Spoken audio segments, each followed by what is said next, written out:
When you see a big ginger with a hey, like you shut it down. I so fast went from no, like come on, dude. How'd you learn how to do all this stuff? And like, how did that turn into Missile Works? Her neighbor came out and was like, "Is this yours?" And I was like, "Yeah." He's like, "You're good with your hands?" I was like, "Yeah, I guess so." "Come talk to me when you graduate from school. I'm going to give you a job." And that was 3 months before I graduated. I got to work on Slash's Aston Martin. That's insane. That's pretty damn cool. Yeah. I want to build a car from scratch, right? What comes first, chicken or the egg, you know? When I called and ordered the frame, they were like, "What rims and tires are you running?" I'm like, "I don't know. I'm just trying to get a frame, you know?" I just learned along the way more things about cars than I ever thought I would learn. Every part of that truck has been gone through meticulously by hand. Like, I'll be damned if anyone else works on this. I wouldn't want anybody Same else with him. touching it. Yeah, I wouldn't want anybody else touching it. Dude, I really like your jackets. I was like, "Do you guys work for JCCS?" And he goes, "No, I am JCCS." I was like, "Oh shit, nice to meet you, man." He's like, "You bring?" I was like, yeah, okay." I mean, even just having that badge of honor, like this was a SEMA build. Yeah, but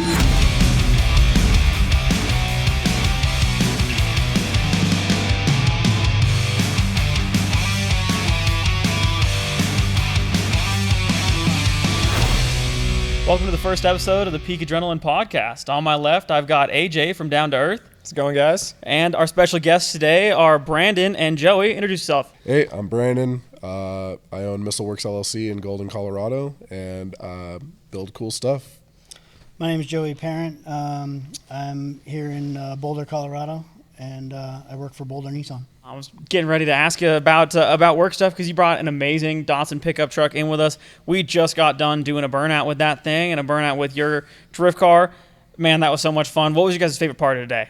I'd say my favorite part of the day was driving the fat American Miata around the track and just hustling that thing. Dude, the Solstice is too funny. It was too You good. were whipping it through those S's too. Both of you guys were. It was a good time, yeah, for sure.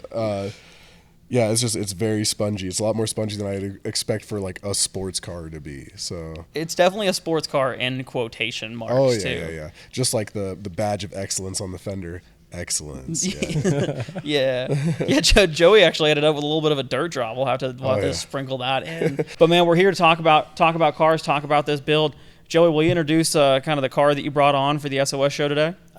Today, I brought a 1977 Datsun 620 with a custom Art Morrison chassis and a built SR in it, built by this guy sitting next to me. I didn't build the SR. Missile Works built the SR. I built the truck. He built make sure to put everything an asterisk around on the there. SR. Yeah, asterisks, dude. yeah. That SR is too crazy. What's the setup on the engine build? So it's like a stage 3, whatever Missile Works. Like it's kind of the gnarliest one before you get into like a billet block situation. So it's dart and sleeve, 2.2 liter, big old cams and shimless buckets, or not shimless buckets, but dual guide converted and all that fun stuff. So I think that's technically rated for what, like 650? I think they on their website says 600 horse, rated for 600. Yeah, 600. And we've kind of put a smaller turbo on it, G25 550 with like a 9, I think it's like a 9.8 AR on it, because I wanted it to just be like big power band, like not super peaky and lazy at the end and just blow the tires off. Like I wanted it to be smooth, big, broad power band. And if it rolls off a little bit at the top, so what? It's already spinning to probably 8,300 RPM or something like that. So, That's crazy. I definitely felt that turbo come on right away. I originally thought the car was NA.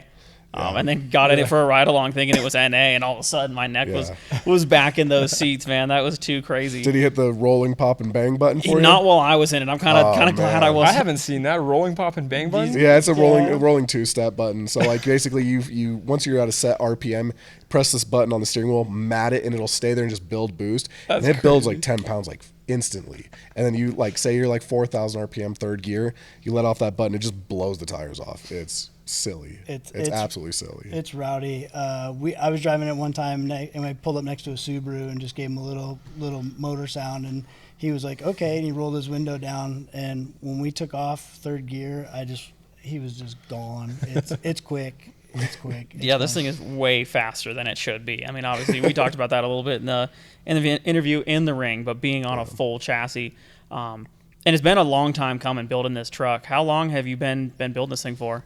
I ordered the chassis from Art Morrison back in 2019, and then it was probably total about 5.5 years for the whole truck to be where it sits today. This last summer was the first time we got to take it out and show it. We barely made it to SEMA in 2024. We just these guys did an amazing job slapping the windows in and the trim and putting fluids in it and bolt checking it. Didn't have a tune on it. Like, it was kind of a shit show getting there, but that's how SEMA is, last minute all the time. Yeah, we didn't know we were going to SEMA till the week of SEMA. 5 days before. Literally. Yeah. Someone bailed out. Toyo hit us up and was like, hey, can you have this there? And we're like, well, we're going to do it or die trying. I was going to say, we'll do our best. Yeah, absolutely. Because Toyo, yeah. you had the outdoor spot invited by Toyo, right? Correct. Right in front of Central Hall. Yeah. We had a nice spot right in the walkway. And we were up. We were planning on leave Friday morning. We had to be there Saturday at 1 o'clock for load-in. They will not take you early. If you go to SEMA, they will not take you early. We got there a few hours early. I think I slept 15 minutes in about 38 hours, and we hauled it out there. I rented a truck to pull my car hauler out there, and it was wild getting there. What are your thoughts on SEMA recently? Because I know after they opened it up to the public, there was kind of this perception of the industry people didn't really like it. Then last year was back to closed. But I keep hearing kind of like in the mix of things that people are like, it's no longer the place where business gets done. Do you think it's more of a place just like kind of showcase vehicles, or actually where industry meetings happen? It was my first time ever going to SEMA. I was pretty honored that I had a vehicle there for the first time ever going to that event. So I don't really know the ins and outs of what happened on other years. But I feel like as an industry maybe standard that it should be more business driven and less car show. I think the people that are there are the ones that are going to promote and go back out to the public and say, look what we built, look what we made, look what this company does. And I think that's our job when we leave SEMA, to go out and tell the public what we saw and that sort of thing. That would be my opinion on it. I mean, even just having that badge of honor, like this was a SEMA build. And that's crazy but in itself. that can go one of two ways, because there's plenty of amazing vehicles at SEMA, and there's plenty of not so amazing vehicles at SEMA. And I wish that there was maybe like a little bit better of a vetting process for the vehicles that get in there. Because I mean, we've all seen the hacks and the horrors and whatever, and I feel like PRI does a little bit better job of weeding that out. I was gonna say, man, like SEMA is where you show everybody how crazy your build is, and then PRI is when you sign a bunch of contracts. You go to PRI to do the business. But I really like what you said of, it's not just go to SEMA and that's the end of it. You're supposed to go to SEMA, talk to these companies that help you build the car, and then go showcase it in your region of the country. And you guys have been taking the internet by storm. Every time I see a car meet recap or a car show that happened here in Colorado, this thing's in 8 of the 10 clips. You know, everybody loves seeing it, and I'm so stoked to be able to get a closer look at it today. It is insane. How was it, coming from getting it all ready for SEMA, thrashing on the car, and then were there stuff that you still had to button up after the fact, and how long did that take? Yeah, I mean, like, we're still now in kind of a little bit of teething pains with it, but some of the electrical components like didn't fully function when we went to SEMA. Like, the truck drove into SEMA and drove out of SEMA, and I was very, very happy about that, because as we know, there's plenty of cars that don't do that. But there was just like a couple things, like alternator wasn't charging. We had a dead battery. We had a couple lights that weren't working, like minor stuff.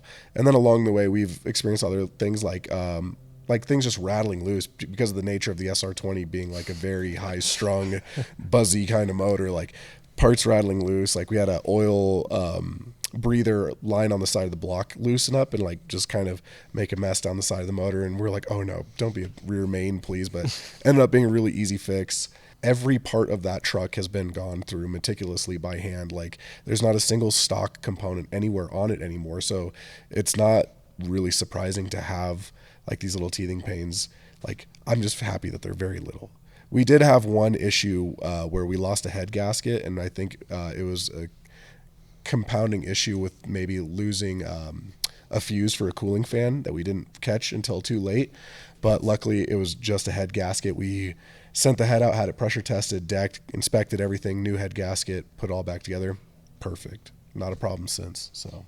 Did you guys do the final assembly on the motor, or was that sent to you as pretty much a crate, ready to go engine from Missile Works? So Missile Works sent us a complete long block. I don't think it didn't have manifolds on it. It was oil pan to valve cover, but they sent it with their own valve cover and oil pan because they have to spin test the motor to make sure it builds oil pressure. But we ended up changing to a very different oil pan in this because in order to fit this chassis, we had to be a rear sump oil pan.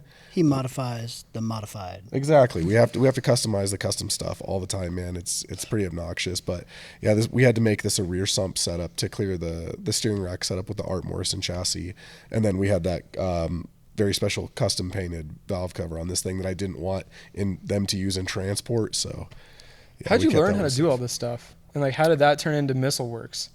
Because from the outside looking in, you always talk to people that like do these crazy builds. And it's just like, how did you do that? Honestly, like I don't know. I don't know sometimes either, man. Like I went to UTI for industrial diesel technology because I didn't know where my life was going, and I was like, I'm gonna do this industrial diesel program at UTI, and if I don't have a job within 3 months of graduating, I'm gonna join the military, and because everything in the military is diesel, and I was like, that just sounds like it makes sense to me. And then I had my little Nissan hardbody drift truck, which Simon's seen before. And I was driving that to a girlfriend's house, and her neighbor came out and was like, "Is this yours?" And I was like, "Yeah." He's like, "You're good with your hands?" I was like, "Yeah, I guess so." And he's like, come talk to me when you graduate from school. I'm going to give you a job. And that was 3 months before I graduated. So that kind of nixed the whole military plan straight away. And I ended up cutting my teeth in a body shop where we were working on Ferraris and Lambos and Porsches and Bentleys and Aston Martins. I got to work on Slash's Aston Martin. That's insane. That's pretty damn cool. Yeah. I thought that was neat. And then just kind of stuck with the auto body thing for a while. And then I really got tired of it. And I wanted to get more into fabrication. Like I was kind of monkeying around with welding stuff on the side for myself. But I found this guy here in Colorado at a shop called To Create Fabrication, and he was looking for a helper. And I started working for him on weekends, and guy taught me a lot. And then he ended up offering me a full-time position. I worked for him for about 4 years. Ended up being kind of like the lead fab guy in the shop, and started training people and kind of ran the business while he was away, and like really immersed myself in it. It was a very much like fake it till you make it. You're going to figure this out because I'm not going to be here sort of thing. Like, so that was very cool. Learned immense amounts of stuff from Teague Oliver at To Create. And, I just kind of carried that over into my business. Like he was very, very methodical, very detail oriented. He had an insane brain, and I just tried to like absorb as much information via like osmosis from him as I possibly could. And I made the most of it, and then ended up starting my business 9 years ago. And, like obviously started out small, and the bills just get a little bit wilder and wilder and wilder every year. And then we end up with stuff like this. So. I think it took on a life of its own, because I remember, I think it was like 6 or 7 years ago. And I was talking to my buddy Charles from C4, and he talked to me about Missile Works. And I swore I'd seen it in like in a magazine, or it blew up on Instagram at some point. I had no idea you guys were in Colorado. Oh, yeah. And so I talked to him, and he was like, yeah, he's in Golden. And I was like, what the hell? And like, there's so many companies, like small businesses here in Colorado that do that. But honestly, I think the car community here and the level of work that comes out of just local shops here and everywhere is nuts.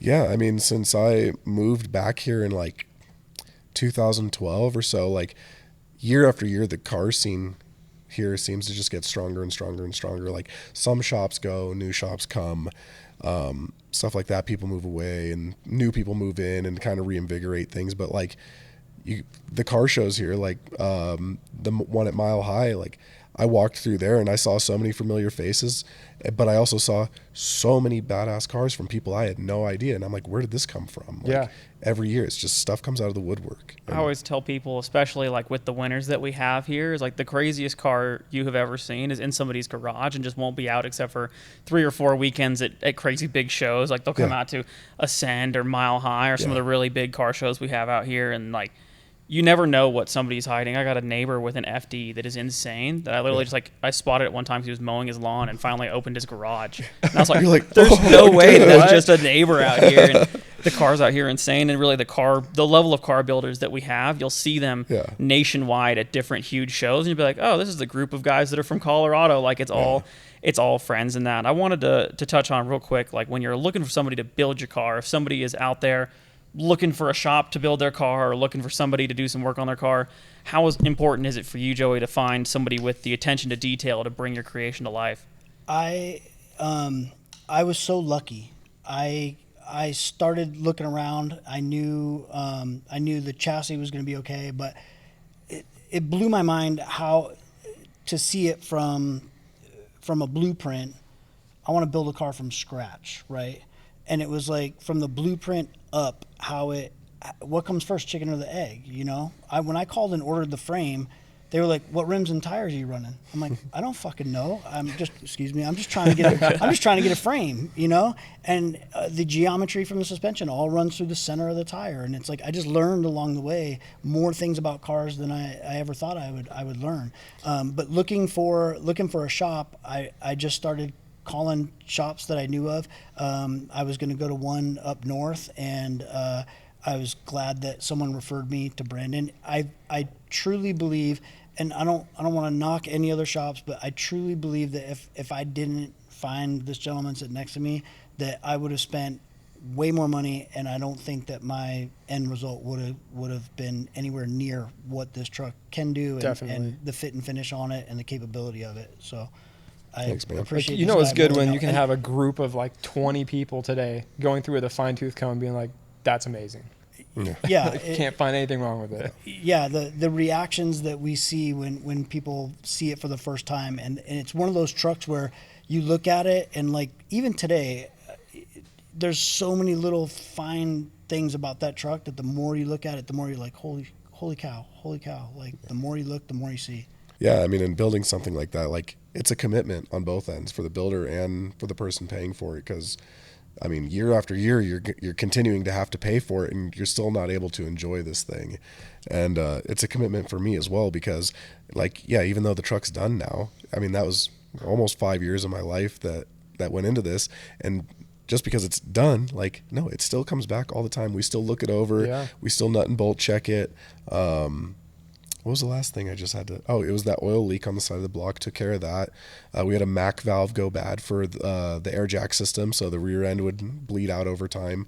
So it's like the coil just went in it. Yeah. Oh, an ignition coil. Yeah, we just had to do spark plugs, right? Oh yeah, we had to do spark plugs in it.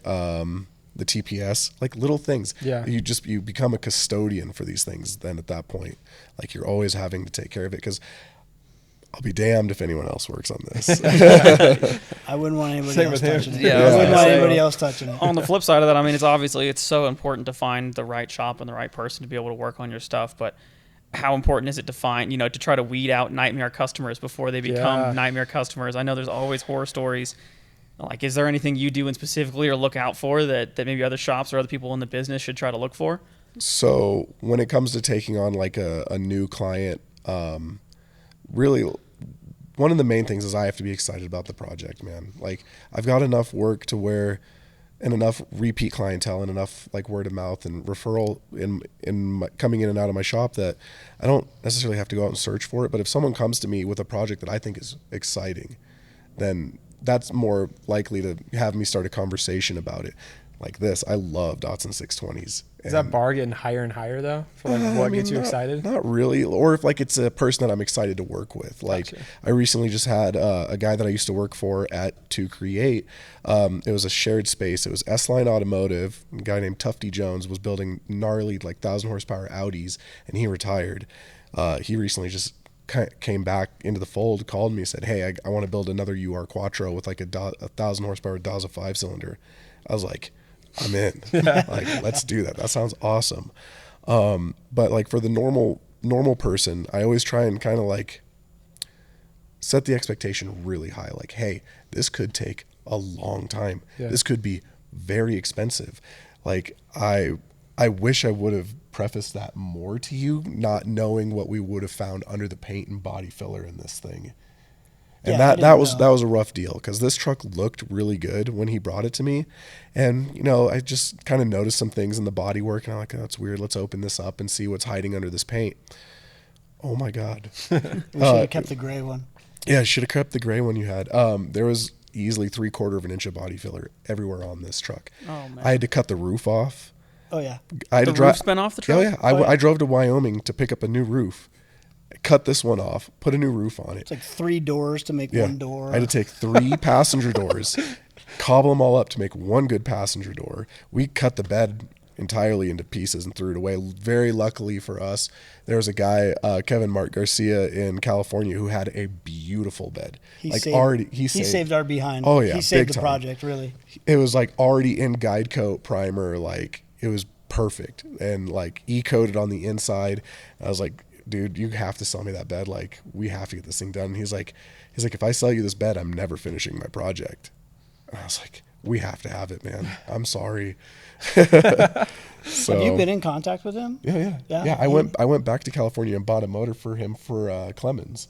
Did he seen pictures and stuff Oh, like yeah. that of the truck? Oh, yeah. Awesome. He shares pictures I'm of glad the I truck all found a the good time. home. And Yeah, I bet he's stoked that it actually went to a finished project. Yeah, and he's a 620 fanatic himself. He's Yeah. got a pretty good collection of them, and super interesting guy. So he owns a massive powder coat company, and when I walked in there, I just saw a wall of yellow pressure plates, and I was like, "What is this?" He's like, "We do all the powder coat for ACT, like Man, all of their shout out ACT's ACT, pressure." man. I love their yeah, stuff. That's what we got in this thing.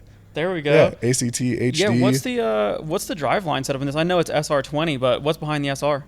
Stock SR S14 trans. And it's just living? Oh, it's living. It's just living? It's big chillin'. There we go. And then ACT HD, like 6-puck sprung clutch, 4 9-inch rear, and I think it's got like a 410 rear gear in it. So I think they're 369. 369. Okay. I think it's geared 369. Cool. So still cruises down the highway a little Oh bit. yeah, for sure.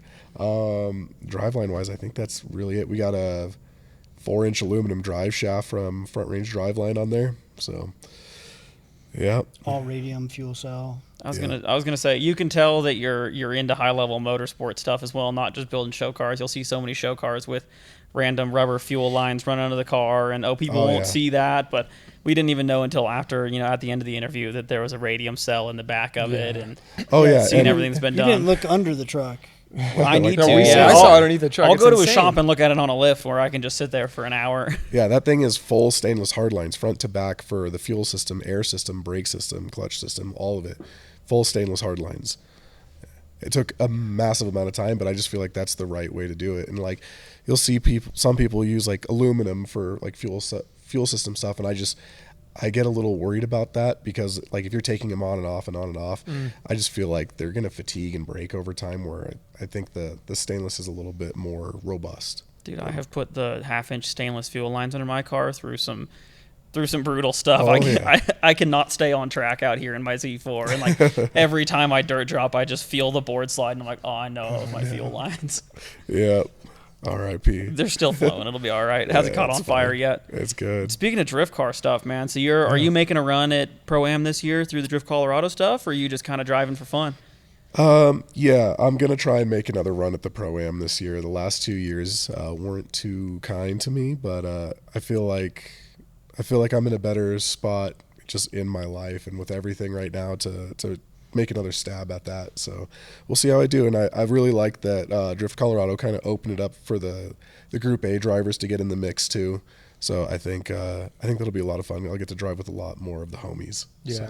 Yeah, that's gonna be sweet. I mean, like I hear that so much from so many different people in drifting, that they're like, every once in a while you got to take a year off or take a little bit of time off, kind of get everything in line. I'm doing that currently, like, hey, we're going to take a step back from competitive driving and then really go full bore at it, because it's so, you can financially or mentally or spiritually just ruin yourself over the course of a year chasing it. And I know you've definitely had your fair share of horror stories from competitive drifting. How many motors have you been through in that E36? I think this is motor number 5 in there today. Goodness. So Lucky number 5. Lucky and hopefully we shut it down fast enough that motor number 5 is still kicking. when you see a big ginger with it, like you shut it down. I so fast went from no, like, come on, dude. Yeah.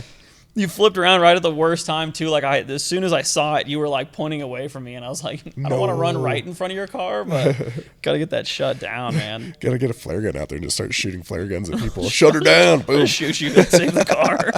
Is that one of the end goals with drifting, is obtain the FD license, experience that, or what is it?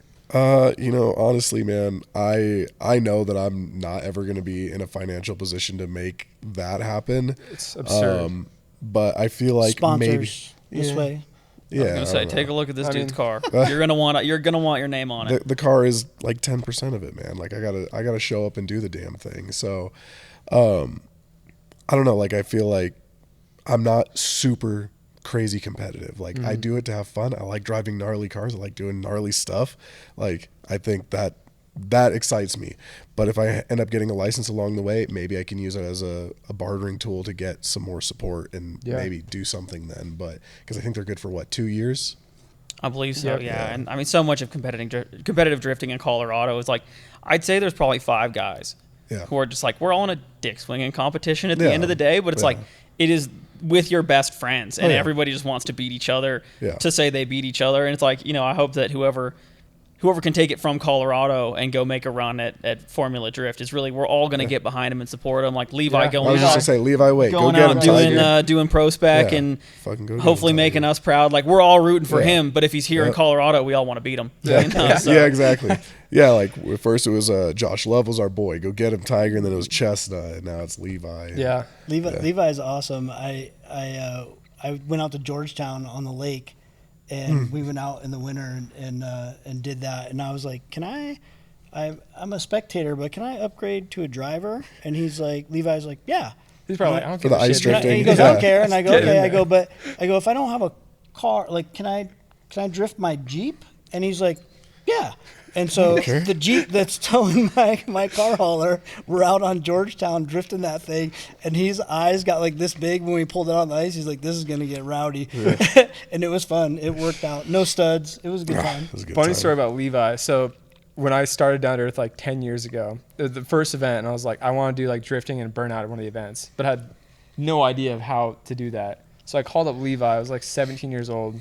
He drives up, comes to my parents' backyard, sits there, and is just like, yeah, that's sick, man. Let's do it. Like a grown ass man just talking to us. And like, God, I love that dude. Yeah. But the ice drifting, we went out there last year, and some of the little like spikes it makes and like the stuff they're like shredding off, gnarly. Oh yeah, yeah, and then like later on in the day, like there ends up just being like grooves, and you just like catch a groove, Yeah. and you haul so much ass around a turn because you're just like stuck in a groove. It's insane, It's like man. gutter line. You're like Oh, yeah, dropping a exactly. wheel into it. That's so Yeah. sick.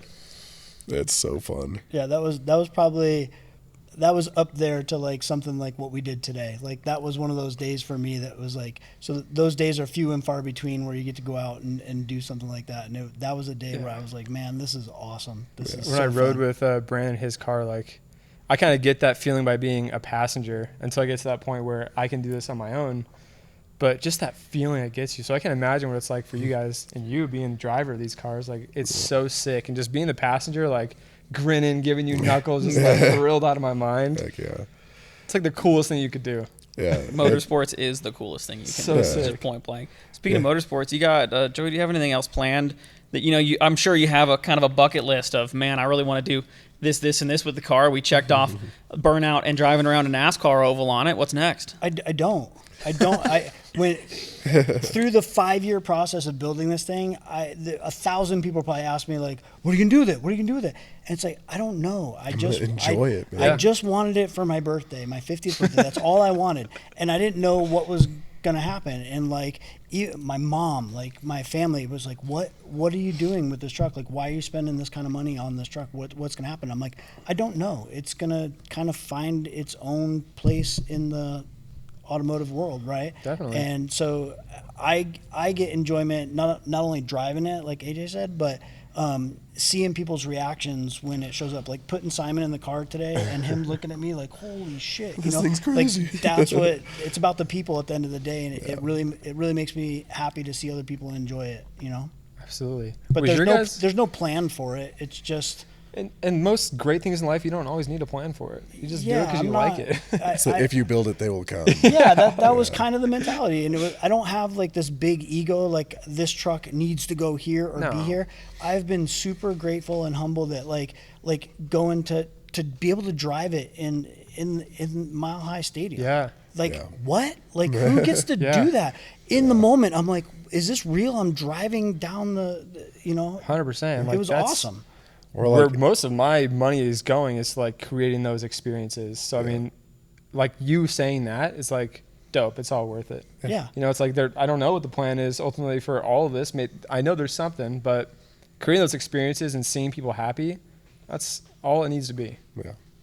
Yeah, it's, the new experiences is exactly right. Like, I bet never in a million years did you think we'd have that thing in Long Beach at JCCS. No. Like, that was super cool. Like, What happened there? Yeah, what's JCCS for those who don't know? so sorry. JCCS is Japanese Classic Car Show, and Mm-hmm. it's basically like where the Long Beach Grand Prix is, where like Okay. the Queen Mary and the aquarium and like where FD is. Yeah. Yeah.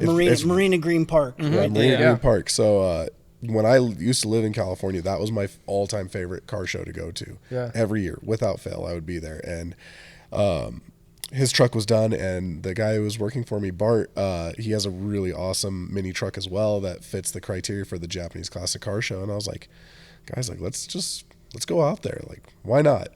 Maybe we like win something. Maybe we just go have a good time. Whatever. Like, let's make it happen. And we did. And yeah, it was a super cool experience to. Again, like I've never had something I built displayed in JCCS, so that was super cool. And being there with friends like you and Bart and Taylor was an awesome time. Yeah. Yeah, it was fun. It was the 20th anniversary of the car show, and it was the 60th anniversary of BRE. And so all the old school drivers were there. I just jumped up on stage. I have some video of me with the whole Datsun crew, the whole race crew, and the guy that runs JCCS. Toshi, yeah. I think his name's Toshi. And he We're was like, what the hell is Joey doing up on stage? I was just up there with the phone, like, this is awesome. Like, these guys are legends, you know, in the automotive world. It was super cool. It was a great experience. Yep. And then I have now that huge banner in my shop just because you just walked up and you're like, hey, what are you doing with this? Can I have that? And He you're was, like, he was massive banner from JCCS in my shop. It's funny because I'm in line, just average Joe, right? I'm in line. I'm waiting to buy a T-shirt. I want to buy a T-shirt, and he comes up to me, the founder of the event. He comes up to me. He's like, "Oh, these are my friends." He pulls me out of line and he brings me to the back. He's like, "What shirt do you want?" And I'm like, that one. And he like gives me a shirt, and then people take pictures of me and him, and it's like, is this really happening? Like, I'm kind of in this weird spot. And then he had other stuff to do, so he leaves, and then I just went and got back in line. Like, I wanted to buy other stuff, but he just pulled me out. The even funnier part of that is how we met him at SEMA. Oh yeah. In 24. So I'm standing by Joey's truck, and I see this guy and his son in like these radical bomber jackets that say JCCS big as heck across the back, and they're checking out the truck. And I walk up and I was like, dude, I really like your jackets. I was like, do you guys work for JCCS? And he goes, no, I am JCCS. I was like, oh shit, nice to meet you, man. He's like, you bring? I was like, yeah, okay. Yeah, he invited us at SEMA, and then I was like, get in. And he's like, no. And I'm like, get in. He was like, no. I'm like, yes. I opened the door, and I have a picture of him in that truck with the biggest smile on his face. Like, that's holy awesome. cow. And so when we got there, he was like, oh, these are my friends. These are my He's friends. like, you made it. He kicked. We were late. The fuse on the fan blew on the way down there, so we had to wait to get a fuse. And then once we got in the show, he had other trucks parked in those spots. And as soon as he saw us and rolled in, he was like, no, those take those people out. And he put us in a special spot for us. It was awesome. It was That's super. so It was such cool. a funny time. I just love that. No, I am JCCS. That was the best. What a flex. Yeah. It's too tough. So, Brandon, you've been into hard bodies and Nissan trucks for a while. Joey, have you always just been into Datsuns and Nissan stuff as well? I've worked for Nissan since 2006, so I've been with them a long time. But I learned how to drive stick shift about 11 years old. There was a little farm in Westfield, Massachusetts, and we moved back from San Diego, and it was Nancy Pasquini. She had a bunch of kids. She fostered kids. There was horses and fishing and water skiing, and she had these two little blue trucks that were stick shifts, and the only rule was we couldn't go on the main road with them. There was a drive-in movie theater right next door. We could bomb it over to there.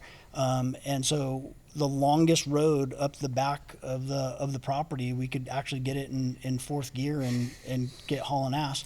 And at the end, it came to the main road, so we had to turn around. And so we would bump the truck into the trees, turn them around. We would back up, hit the back bumper. We'd slip a clutch or stall it, or it'd be spinning in the mud after a rainy day, and it would finally catch traction, and wham, we'd hit the tree. And we would have to do like a 22-point turn, learning how to drive. Yeah. And then once we got it turned around, no power steering, right? No power brakes. They don't start. They don't stop. They don't steer.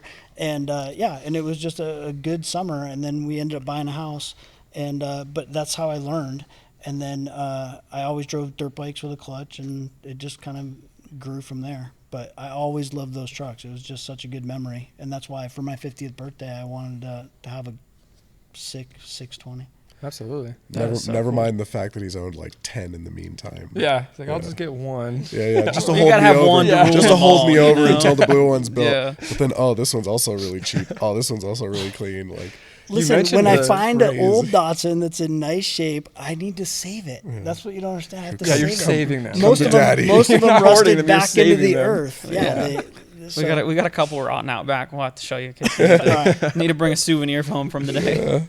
You mentioned dirt bikes. Did you guys come from like a dirt bike, either dirt bike, skateboarding, or BMX background? Because I feel like that's where most of us come from. Yeah, BMX for sure. Were you BMX? No, I was surfing mostly. I did ride BMX, but I was actually tangent. I was just out in San Diego 2 weeks ago for an event.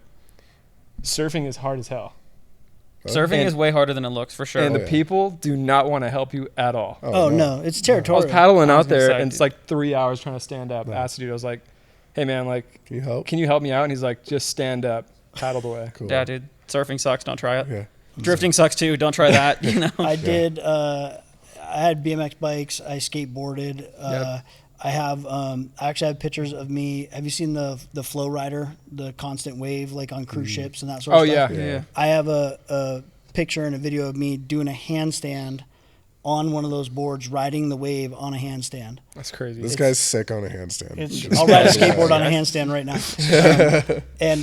And so dirt bikes. I raced downhill mountain bikes for almost 5 years. Sick. And so all that stuff. Anything you can wheelie or jump, I was usually like, hell yeah, let's do it. I was the same way, like dirt bikes to skateboarding to cars. Yep.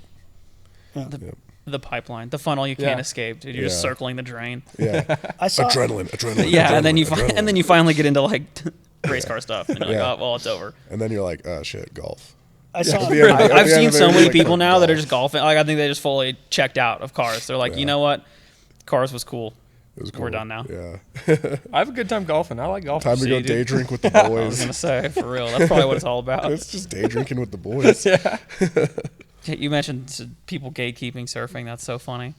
Have you guys experienced any of that, like with trying to put this in different shows, or is everyone pretty accepting of what you guys are doing with it? My experience has been when people figure out what truck it is, they're like, we've pulled up to just regular car meets, and they're like, there'll be 500 cars there, 1,000 cars there, and like, this thing needs to go inside. Like it usually gets VIP treatment. It's not like I go looking for it.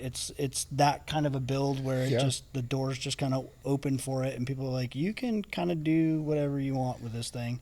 So it's been awesome. We went to Good Guys. We got the Import Madness Award, the like Snap-on Innovation Award, and then it was like top 3 builders choice. Pinky's Rod Shop. He came by and he put a top 10 Builder's Choice Award on it. And then that trophy is super cool. It's all blue billet anodized, like machined. And it was blue that year. Yeah, of course. It happened to be blue, which matched the truck, which was awesome. And they came up to me I think it was on Saturday, and they were like, "Yeah, we normally only give 2 awards to one person," and they actually pulled the Snap-on award away and gave it to somebody else, which. It was kind of wild. I was like, I don't know what's happening. Like, all these awards are just kind of showing up for this truck, and it was what it was. But I know we won 3 awards at a Good Guys. It's fine. It was a good time. It was a good time. The way it goes, there's always a little bit of drama with taking an import to Good Guys. Yeah. That's how we roll. Yeah. Bold. Man, I mean, the build just speaks for itself. You know, people have to respect it. Speaking of respecting builds, though, like, I know there's a big movement online, respect all builds, you know, trying to make sure everyone's included. Do you feel like that's healthy for the car scene, or is that something you don't agree with? I feel like the respect all builds can only go so far, right? Like, pick whatever car you want, man. Like, whatever makes you happy, pick whatever car makes you happy. But I'm not gonna like give you props for sticking dildos on your car or something. Like there has to be a point where it's just not okay. Yeah. Like, it's too much.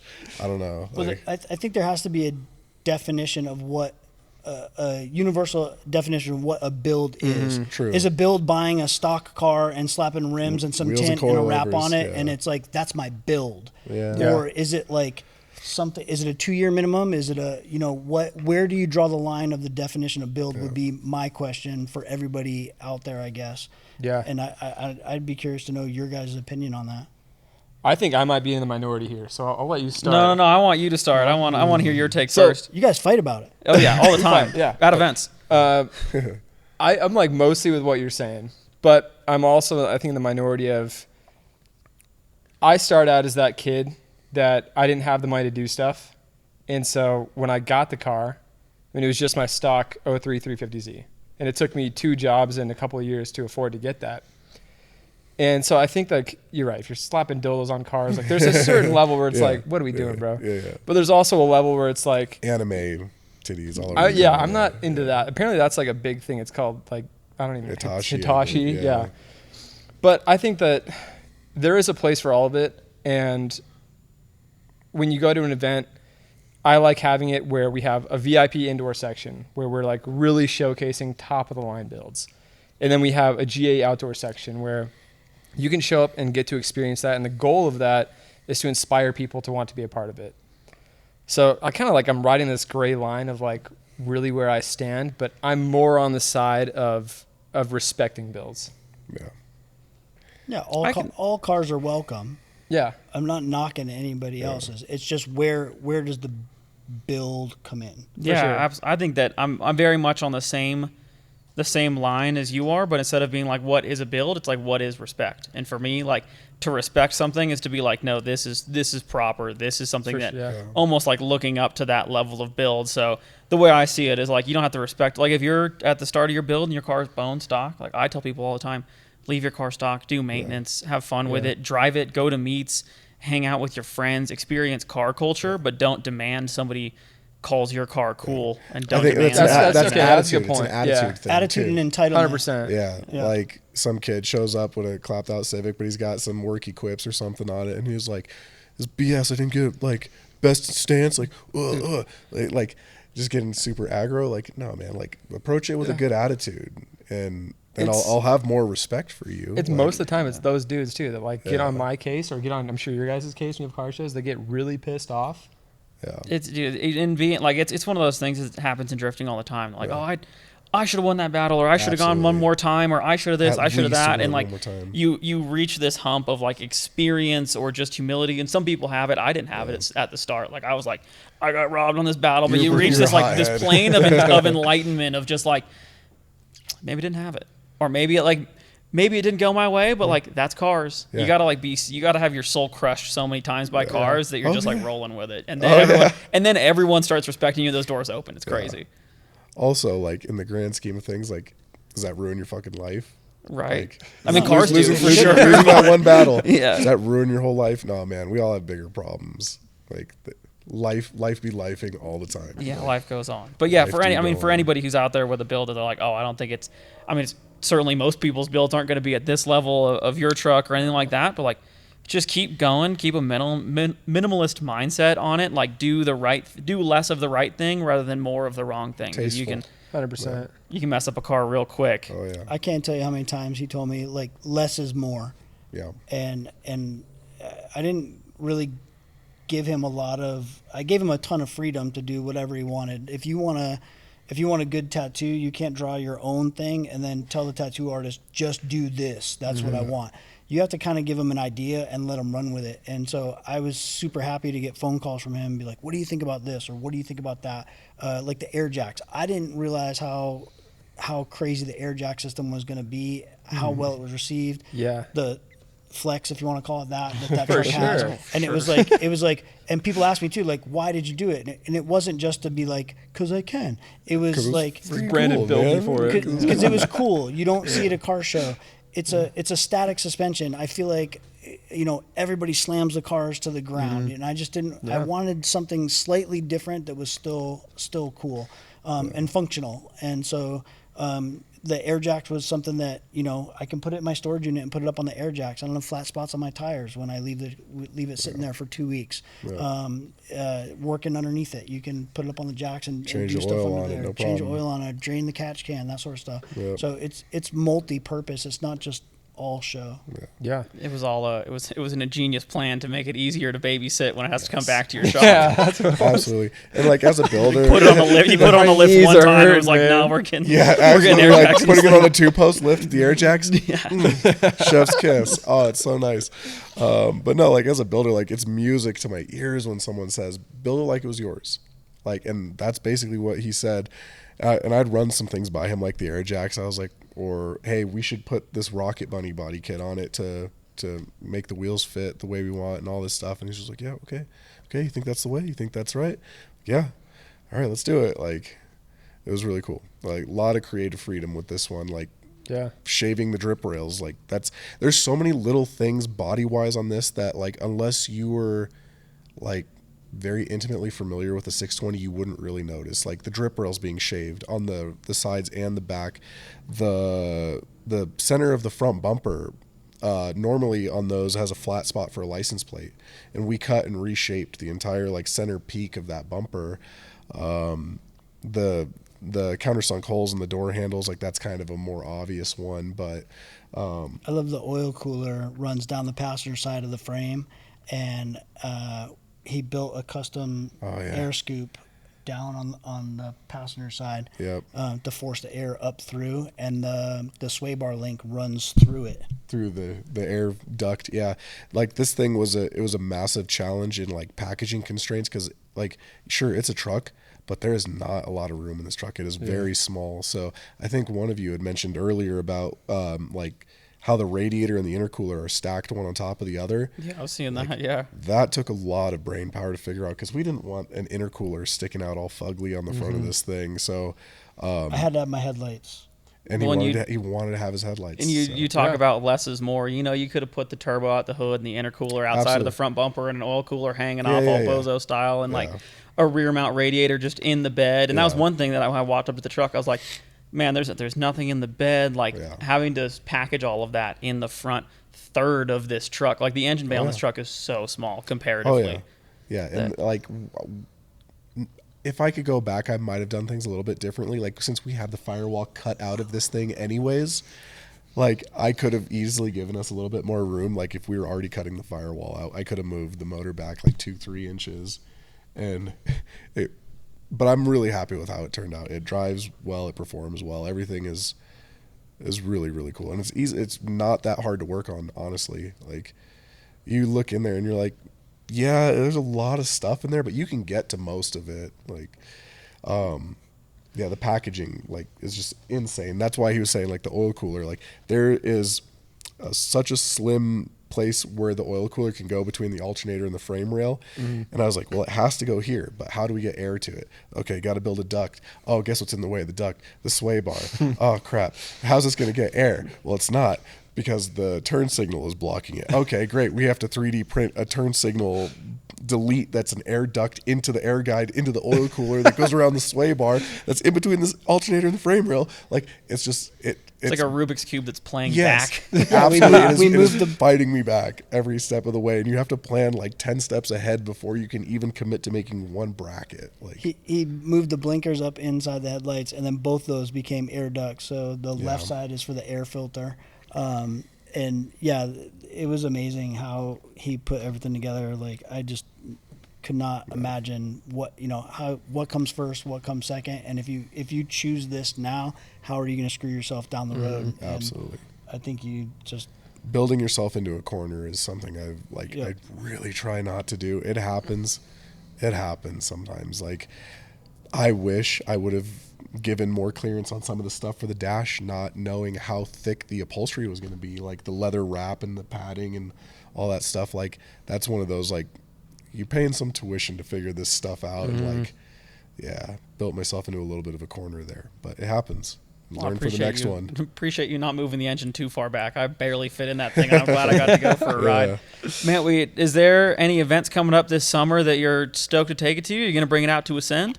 I'm gonna try. I work, a lot, so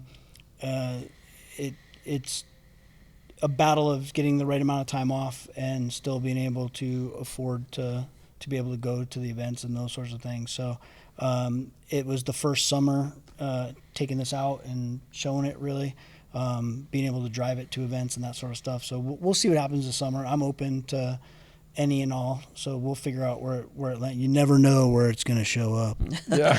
Well, this is your official invite to bring it down anytime that you can. Right on. Heck yeah. Got some rapid fire questions for you guys. We're going to give for pretty much everybody.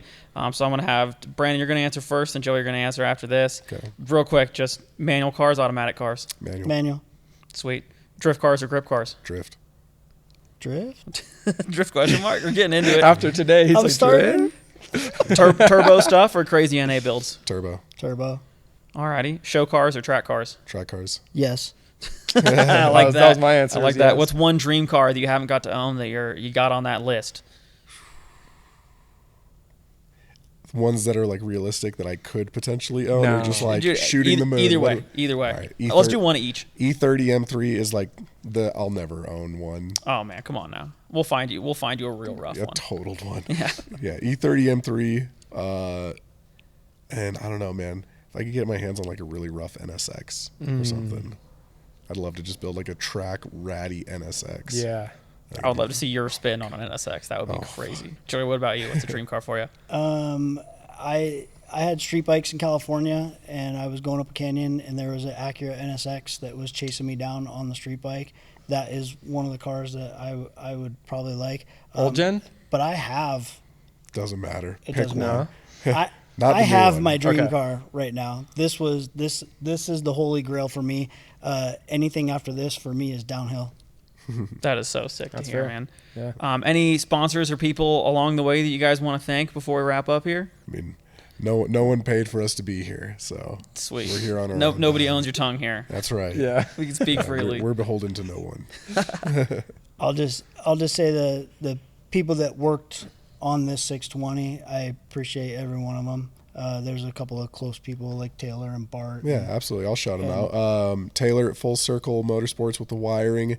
Bart McCune at Cosign Sign Company. He did a lot of like the interior assembly when we were in our SEMA crunch. He helped out immensely with this truck. Yeah. Who else? Cornerstone Auto Glass came in clutch, putting in the glass for us in the last moment. Precision Collision, they're not really in business anymore, but Jarrett Wood and Jeff Shockey were the guys who did, all of the paint and body work. They absolutely crushed it. Lee at Pristine Powder Coat, you crushed it. Everyone did an awesome job. Jorge, Denver's Ace Auto Spa with the paint correction, the PPF, crushed it. Interiors by Juan. Juan Arce, you're the man. Missile Works. Yep, Missile Works. They built a good bullet for this thing. So Mark is awesome down there. Yep. So yeah, there was a. Steve's retired from Art Morrison. Yeah. That company changed hands since. Speaking of since I ordered Steve at Divulge. Yeah. Steve at Divulge. Shout out Steve. Coming in clutch in the last minutes with the calibration to get this thing loaded on the trailer. So, yeah. Lots of people came together at the perfect time to make it happen. So it takes a village for sure. Yeah. Our guest here, AJ, you got anything you want to shout out before we get off the air here? Just shout out PPIR, shout out you guys. Had a lot of fun doing this. This is kind of the first experience for me, and it's fun just to be able to chat with people that are like-minded and be able to explore this all together. And definitely come out to Down to Earth Ascend, June 26th, 27th. We got a bunch of fun stuff in store. Kyle and Simon, the head of the motorsports over here, are going to be getting some crazy drifting and stuff happening. So it's going to be a lot of fun. We put a lot of work into it, and hope to see you guys out there, and hope to see you out there and you out there. Heck yeah, I'll do what I can. Yeah, man. If there's one thing we can say, it's just go experience motorsports, go have fun with cars, and do it every chance you can get. Yep. Absolutely. Heck yeah, guys. That's a wrap. Thank you so much for coming out. Thanks for having Brandon, us. Joey, it's been a pleasure. Yeah. Let's get on Thank the road, you get for some the dinner. Thank you, opportunity. guys. Appreciate Sweet, it. rad. We go home and get some rest. Yeah, let's go home and sleep.